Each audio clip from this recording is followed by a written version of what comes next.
অৰ্জুনে কৈছে মোৰ মনটো ইমানেই চঞ্চল, মই বায়ুকো যদি প্ৰতিৰোধ কৰিব পাৰোঁ মনৰ ওপৰত কণ্ট্ৰোল কৰিব নোৱাৰোঁ। অৰ্জুনৰ দৰে মানুহে মনৰ ওপৰত কণ্ট্ৰোল কৰিব নোৱাৰিলে আৰু আপুনি মই মাছ মঙহ চব খোৱা মানুহ ক'ৰ পৰা মনৰ ওপৰত কণ্ট্ৰোল হ'ব? জ্ঞান মাৰ্গত অতি কষ্ট।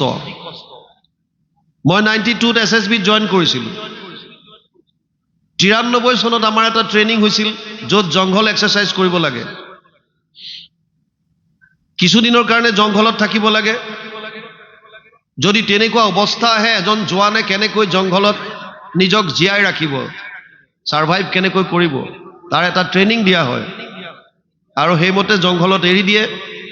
আপুনি জংঘলৰ বস্তু খাই মেলি তাত থাকিব লাগিব। জম্মু কাশ্মীৰৰ এখন জংঘলত আমাক এৰি দিছিল আৰু তাত এটা গুহাৰ সন্মুখত এজন বুঢ়া মানুহক মই দেখা পালোঁ। মানুহজনৰ ওচৰলৈ গ'লোঁ আৰু গৈ সুধিলোঁ যে জংঘলৰ মাজত গুহাটোৰ সন্মুখত আপুনি কি কৰিছে?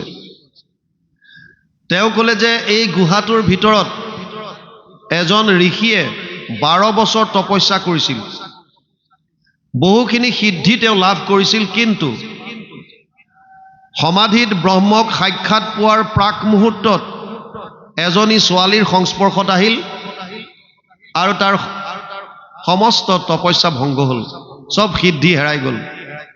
লুডু খেল আপোনালোকে দেখে নহয়, সাপ জখলাৰ খেল। এই খেলি থাকোঁতে জখলাত উঠি উঠি গৈ থাকে, 99 মানত এডাল দীঘল সাপ থাকে, তাৰ মুখত যদি পৰিল চিধা আহি পেলাই তলত পাই যাব। জ্ঞান মাৰ্গটো তেনেকুৱা। আমি ক'লো অকণমান চাব পাৰিমনে ভিতৰত? বোলে ঘোৰ অন্ধকাৰ। বোলো চাবলৈ মন আছিলে। তেওঁ পোহৰৰ ব্যৱস্থা এটা কৰিলে, আমাক ভিতৰলৈ লৈ গ'ল।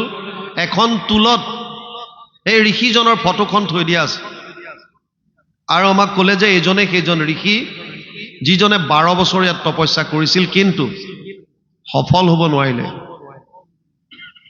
আমি ওলাই আহিলোঁ আৰু জংঘল এক্সাৰচাইজ শেষ কৰাৰ পাছত যেতিয়া বাহিৰলৈ আহিলোঁ, ওচৰৰ গাঁও এখনত মানুহক সুধিলোঁ, গোটেইখিনি কাহিনী বুজাই ক'লোঁ, এনেকুৱা এনেকুৱা দেখিছিলোঁ, কথাটো কিমান দূৰ সত্য, কি কথা? তে গাঁৱৰ মানুহে মোক ক'লে যে ছাৰ, আপোনাক যিজন মানুহে কৈছে চব সত্য কথাই কৈছে, এটা কথা খালি আপোনাৰ পৰা লুকুৱাইছে। বোলো কোনটো? কৈছে যিজন ঋষিৰ কথা কৈছিল সেই ঋষিজন আন কোনো নহয়, তেওঁ নিজেই। তেওঁৱে 12 বছৰ তপস্যা কৰিছিল আৰু যেতিয়া বিফল হ'ল, তপস্যা যেতিয়া ভংগ হ'ল, তেওঁ দাড়ি চাৰি কাটি দিলে। এবাৰ আমি বিহাৰৰ পৰা, বাল্মীকি নগৰৰ পৰা ছত্তীশগড় গৈছিলোঁ। মাৰ্কেণ্ডেয় আশ্ৰমত এক ৰাতি আছিলোঁ ৰিক্ৰুটমেণ্টৰ কাৰণে যাওঁতে। তাত এজন ঋষি দেখিছিলোঁ, তেতিয়া 8 বছৰ নে 10 বছৰ হৈছে, এটা হাত ওপৰলৈ দাঙি আছে। প্ৰত্যক্ষ কৰিছিলোঁ। বহুত কষ্ট। জ্ঞান মাৰ্গ।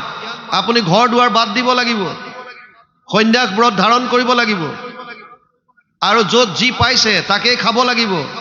ৰ'দ বৰষুণ গৰম ঠাণ্ডা সহ্য কৰিব পৰা শক্তি লাগিব। ইমানখিনি কষ্ট সহ্য কৰিব পৰাটো আমাৰ কাৰণে সম্ভৱ নহয়।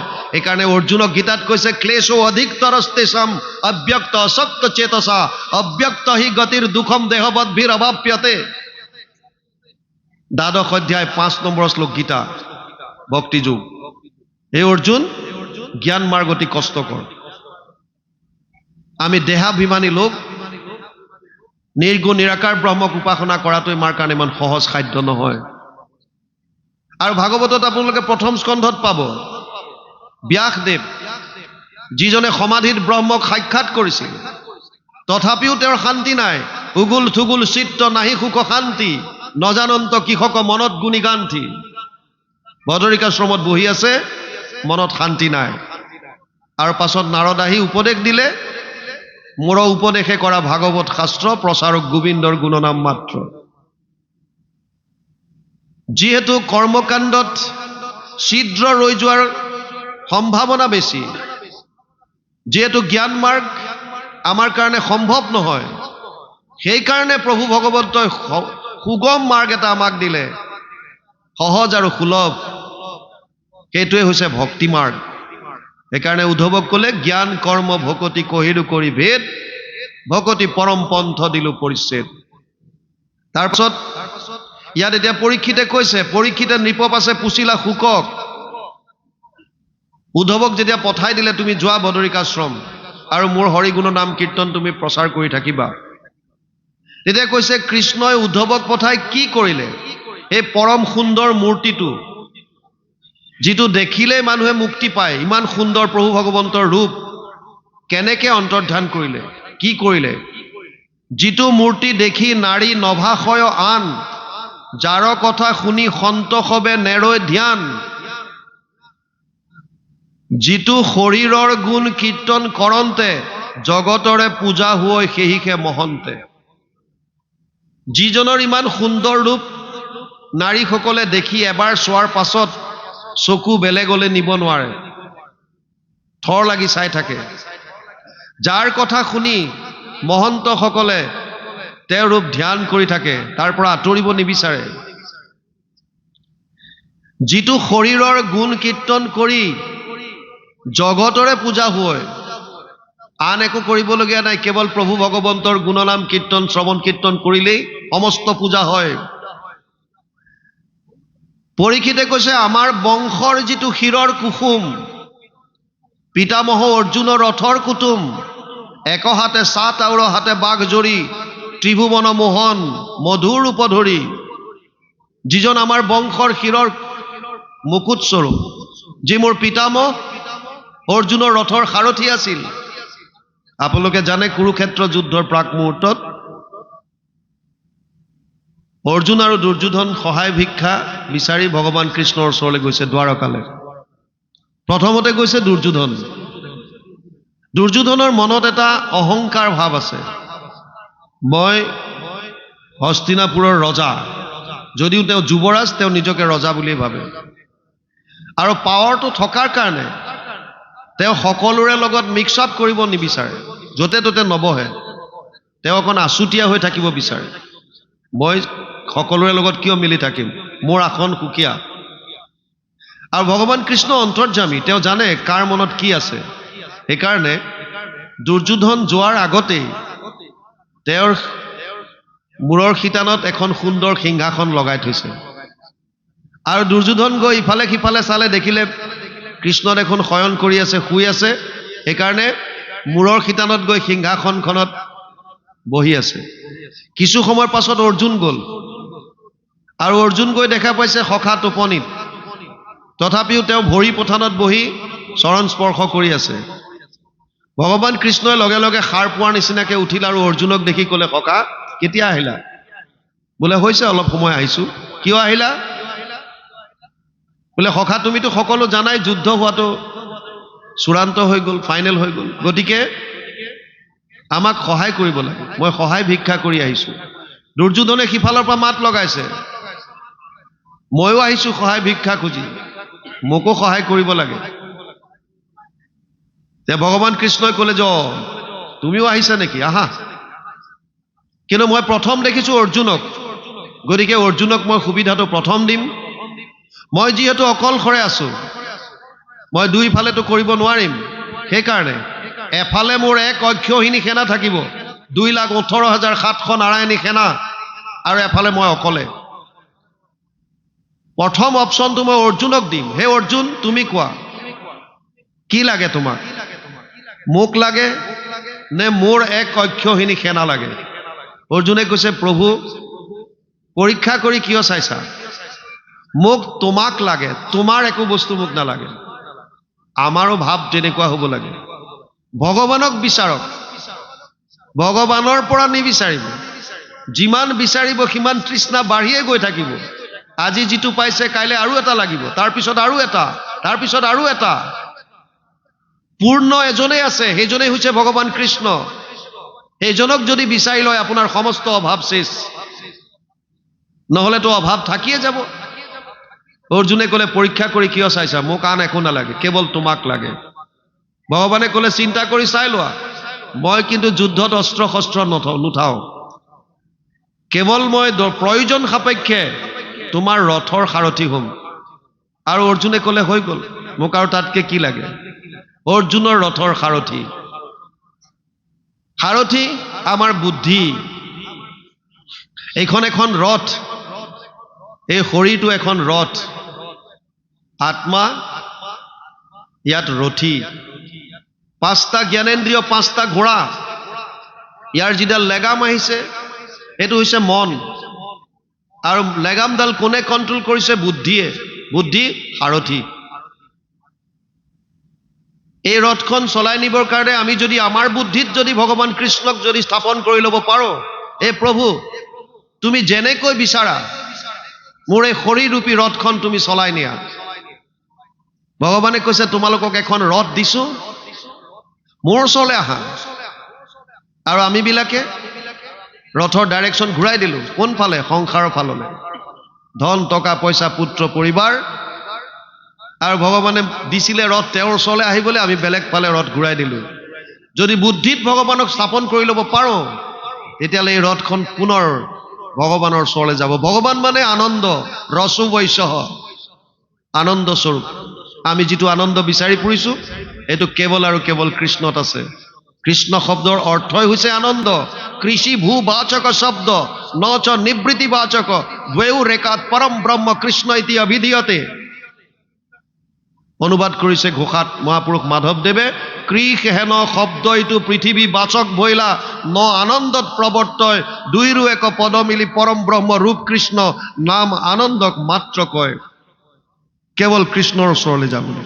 অৰ্জুনে ক'লে তোমাক লাগে, আৰু দুৰ্যোধনে ভাবিলে ই এটা মহামূৰ্খ, অৰ্জুনৰ কথা ভাবিছে। এক অক্ষহীনী সেনা পাই ই নললে আৰু কেৱল কৃষ্ণক লৈ গ'ল। বিৰাট ফূৰ্তি কৰি গৈছে আৰু শকুনিৰ ওচৰত কৈছে, মামা এই অৰ্জুনক মই জ্ঞানী বুলি ভাবিছিলোঁ, সি মহামূৰ্খ ওলাল। কি হ'ল? আৰু ক'লে তেতিয়া যে কৃষ্ণই ক'লে এফালে কৃষ্ণ অকলে থাকিব, তাকো অস্ত্ৰ শস্ত্ৰ নুঠায়, আৰু এফালে তেওঁৰ এক অক্ষহীনী সেনা অস্ত্ৰ শস্ত্ৰৰে সুসজ্জিত। তাতে কি হ'ল? বোলে অৰ্জুনে কৃষ্ণক ল'লে আৰু মই এক অক্ষহীনী সেনা লৈ আহিছোঁ। শকুনিয়ে ক'লে মহামূৰ্খ অৰ্জুন নহয়, তই ভগৱান কৃষ্ণৰ চাতুৰী চলনা তই বুজিব নোৱাৰিলি।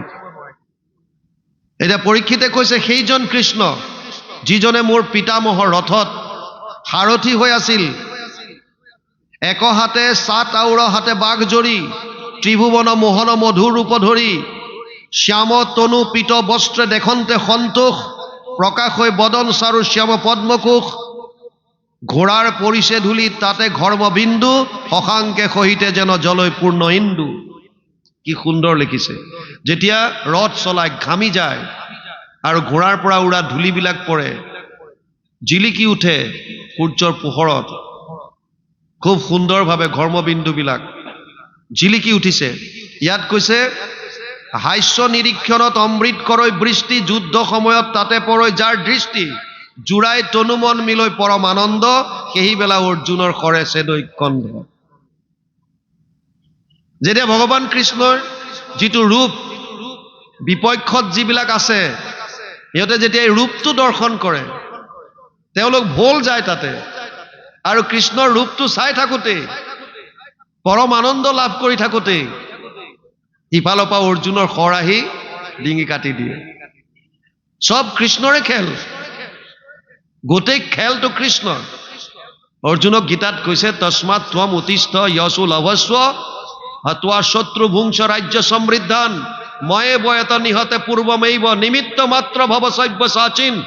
একাদশ অধ্যায় 33 নম্বৰ শ্লোক গীতা। এই অৰ্জুন তই নিমিত্ত হয়, এই যিমান দেখিছ সৈন্য চব মই মাৰি থৈছো, তই চিন্তা কৰিব নালাগে, তই খালি যশ ল। কোনে মাৰিছিল? বোলে অৰ্জুনে। এই যশটো তই ল। এবাৰ যুদ্ধৰ পাছত আৰ্মিবিলাকৰ মাজত কথা হয়, এটাই আহি ক'লে যে মই বিপৰীত পক্ষৰ সেনাৰ কেইবাটাৰো ডিঙি কাটিলোঁ, প্ৰায় 250-300 মানুহৰ মই ডিঙি কাটি আহিলোঁ।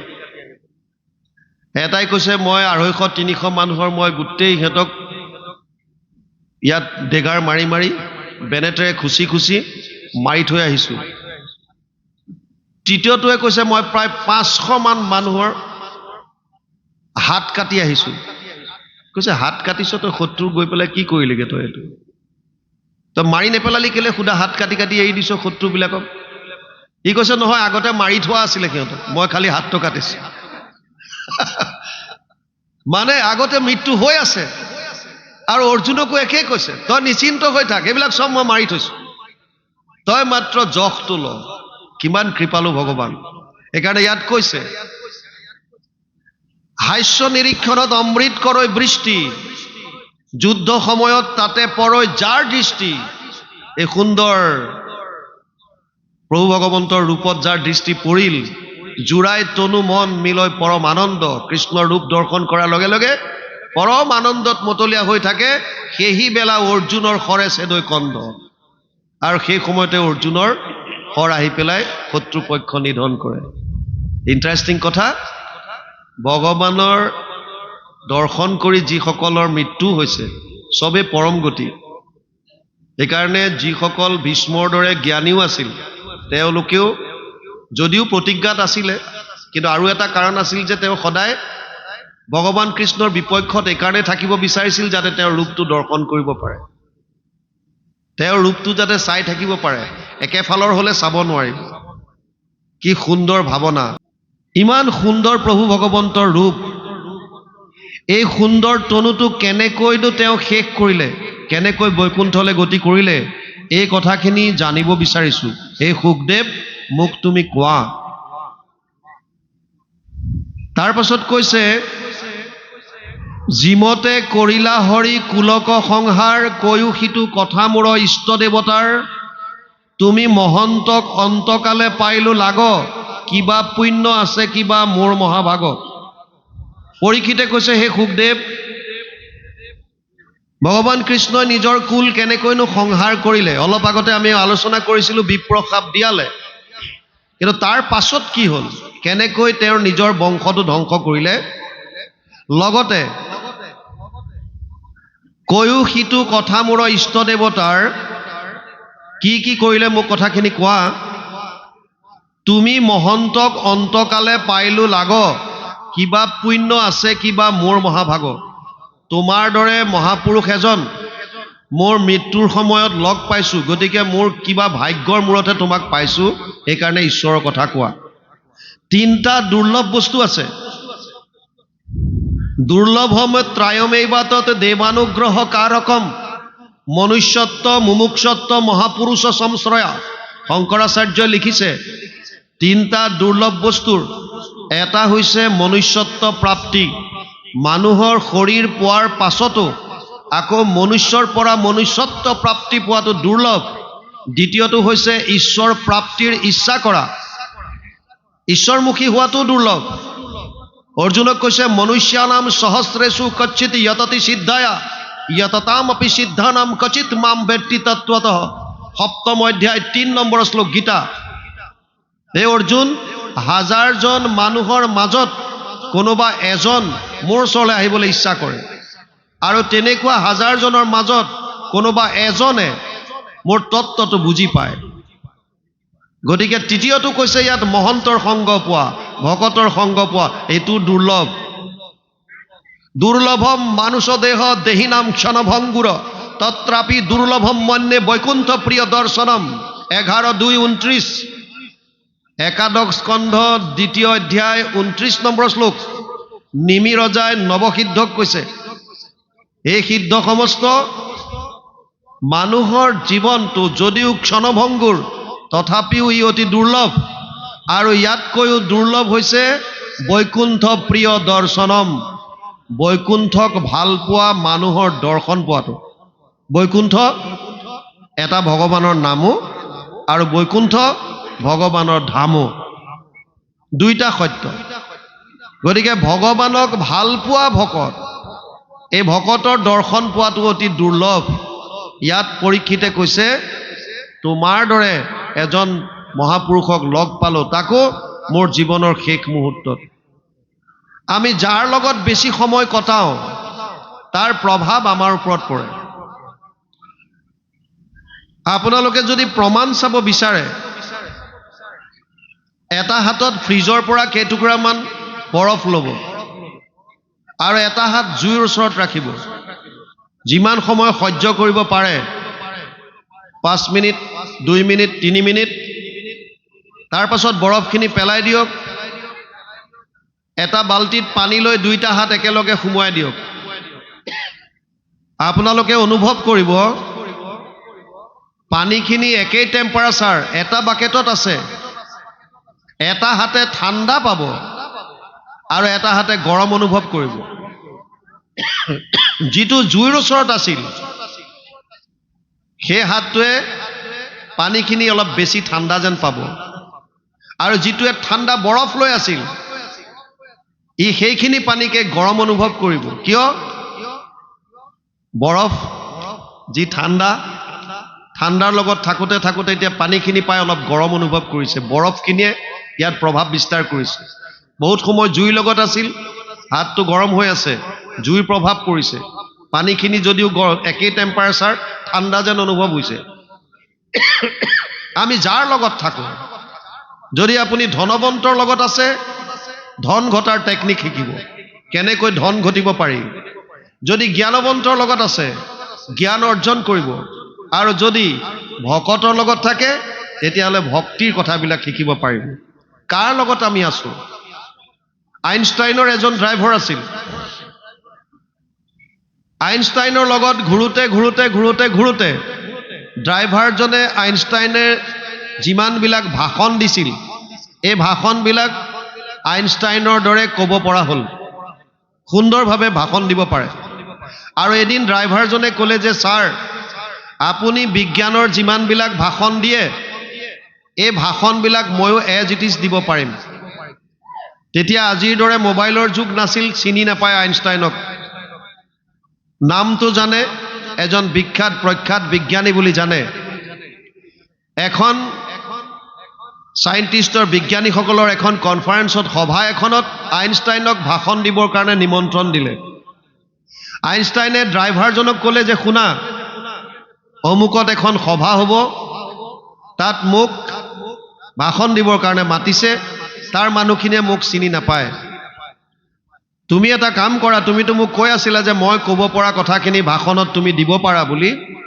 সেইকাৰণে এই সভাখনত তুমি আইনষ্টাইন হৈ বলা আৰু মই তোমাৰ ড্ৰাইভাৰ হৈ যাম কথামতে কাম ড্ৰাইভাৰজনক সুট টাই পিন্ধাই দিলে আৰু পিছৰ বেকৰ সিটত বহুৱাই দিলে এজন বিজ্ঞানী আইনষ্টাইন হৈ বহি গৈছে আৰু যিজন আইনষ্টাইন প্ৰকৃততে তেওঁ গাড়ী চলাই গৈছে ড্ৰাইভাৰ হৈ সভাখন পোৱাৰ লগে লগে বিজ্ঞানীসকল আহিল আৰু পিছৰ সিটত বহি থকা আইনষ্টাইন ৰূপী ড্ৰাইভাৰজনক সন্মানে লৈ গ'ল সভাৰ মঞ্চত বহুৱালেগৈ আৰু ড্ৰাইভাৰজনক সভাৰ আগফালে গৈ এটা সিটত বহিব দিলে চেয়াৰ এখনত ভাষণ আৰম্ভ হ'ল আইনষ্টাইন ৰূপী ড্ৰাইভাৰজনে 2 ঘণ্টা ধৰি সুন্দৰ ভাষণ দিলে কোনো এজন বিজ্ঞানীয়ে গম পোৱা নাছিল যে এইজন আইনষ্টাইন নহয় সুন্দৰভাৱে দিছে ভাষণ তেওঁ জোচত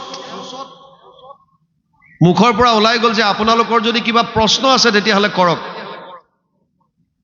আৰু সেই বিজ্ঞানীসকলৰ মাজৰ পৰা এজনে এটা প্ৰশ্ন কৰি দিলে যিটো প্ৰশ্নৰ উত্তৰ কোনোদিন ড্ৰাইভাৰজনে আইনষ্টাইনৰ মুখত শুনা নাছিল এটা তেওঁ চিন্তাত পৰি গ'ল কি কৰিব এতিয়া কিন্তু আইনষ্টাইনৰ লগত থাকোতে তেওঁৰ প্ৰেজেন্স অফ মাইণ্ড ইমান বাহিৰ গৈছিল তেওঁ অকণো নাৰ্ভাছ ফিল কৰা নাই আৰু ক'লে বিজ্ঞানীজনক ইমান সৰু সুৰা প্ৰশ্ন মোক কৰিছা এইটো প্ৰশ্নৰ উত্তৰটো মোৰ ড্ৰাইভাৰজনে দিব পাৰিব হে ৰাহা তুমি দিয়া আৰু ড্ৰাইভাৰজন বুলি আইনষ্টাইনক মাতি পেলাই প্ৰশ্নৰ উত্তৰ দিয়ালে কথাৰ তাৎপৰ্য আমি কাৰ লগত আছো আপুনি দিনটো কাৰ লগত আছে অকল মানুহৰ নহয় মোবাইল আপুনি চাইছে মোবাইলত কি চাইছে দিনটো আপুনি আপোনাৰ ব্ৰেইনটো খোৰাক কি দি আছে আপুনি যদি গ্ৰন্থ পঢ়িছে কি কিতাপ পঢ়িছে আপুনি কেনেকুৱা ধৰণৰ কিতাপ কাৰণ আমি যাৰ লগত বেছিকৈ থাকো তাৰ প্ৰভাৱ আমাৰ ওপৰত পৰে সেইকাৰণে আমি কাৰ লগত সংগ দিছো এই বস্তুটো অতি তাৎপৰ্যপূৰ্ণ ই আমাৰ সংস্কাৰ গঢ় লোৱাটো বহুখিনি তাত প্ৰভাৱ বিস্তাৰ কৰে সেইকাৰণে এটা কথা মনত ৰাখিব ৰাতিপুৱাৰ পৰা ৰাতিলৈকে আমি 5টা জ্ঞানেন্দ্ৰিয়ৰ দ্বাৰা কেনেকুৱা জ্ঞানবিলাক আমাৰ ভিতৰলৈ প্ৰক্ষেপণ কৰিছোঁ, ই আমাৰ বহুতখিনি আচৰণত, আমাৰ ব্যৱহাৰত, আমাৰ চৰিত্ৰত প্ৰভাৱ পেলাব। যিমান সৎকৰ্ম, সৎ গ্ৰন্থ, আধ্যাত্মিক বস্তু আমি অধ্যয়ন কৰিম, সিমান আমাৰ কাৰণে ভাল হ'ব।